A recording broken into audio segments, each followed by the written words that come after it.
A huge festival is coming to Bank Park celebrating the best of the Manchester music scene.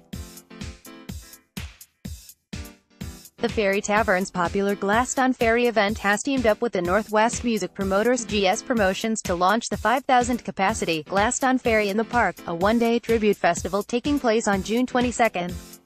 Headliners the Clone Roses will be joined by Oas-is, the Smiths Ltd, Appy Mondays, the Courtbetweeners, the DJs Experience, the Verve Experience, plus special guest DJs Clint Boon, of Inspiral Carpets fame, and Compare Dave Sweetmore.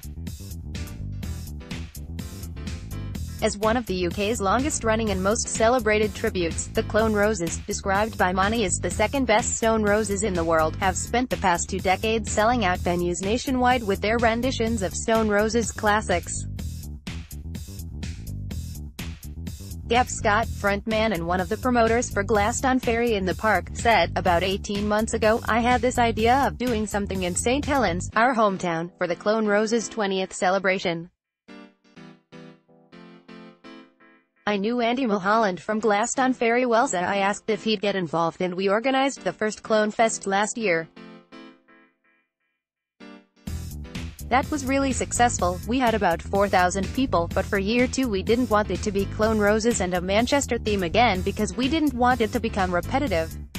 At the same time we felt that the Manchester theme worked well, so after a lot of thought we decided to do a Glastonferry special in Warrington. Oas-is the regular Glastonferry in Pentgeth will take a break in July so Gav and Andy can concentrate on the Bank Park Festival, but the event will continue as normal after that."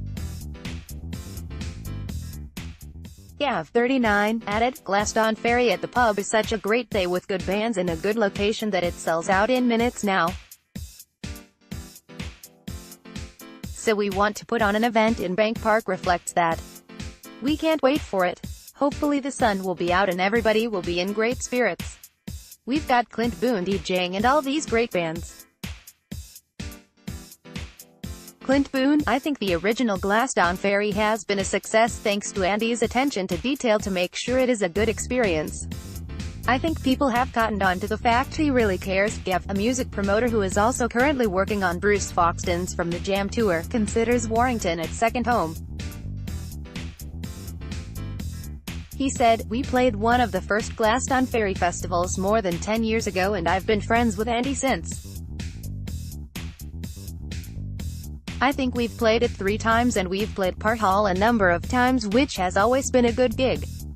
Appy Mondays, we've got a good following in Warrington now. When we first played the Part Hall it was quite an emotional gig because for years, we'd be going to gigs there watching Cast, Charlatans and Shed 7, and so playing on that stage was an amazing thing for us. Although we're from St. Helens and have a bit of banter about the rugby, we've almost felt like Warrington has been a second home for us." In fact, Gav told Weekend his best gig with the Clone Roses was performing at the Part Hall just days after the Stone Roses played their first reunion gig at the venue in 2012. He added, "Even though we weren't the Roses, everybody was so up for it and people were in the crowd with their wristbands on from a few nights before. Even on Shane Meadows' Made of Stone film about the reunion you can see our posters in the background." The Courtbetweeners, "I remember speaking to Chris at Part Hall and he said the people involved with the Roses decided to do it that week so the band could rehearse at the Part Hall and have a great cover story by saying it was us if people overheard them. So is it weird potentially playing to 5 times as many Roses fans at Glastonferry in the Park as Ian Brown did last time he was at the 1,000-capacity Part Hall?" Gav said, "Well, the amount of people who would have liked to have gone to that gig is probably near on 100,000. It's a bit weird and with Ian living in Lim that's an added element to it. It's a strange feeling. I've met Monty because he has DJ'd with us a couple of times but I've not met Ian. You always read about people in the Northwest who have bumped into Ian, but for somebody who has impersonated him for 20 years I've never met him. Being in a tribute band is a bit weird. For example, my brother is the guitarist in our band but he is also a teacher. So for him Monday to Friday he's a teacher and then at evenings and weekends he gets changed and becomes John Squire to thousands of people." Tickets for Glastonferry in the Park will go on sale at 10 a.m. on Saturday, February 2nd.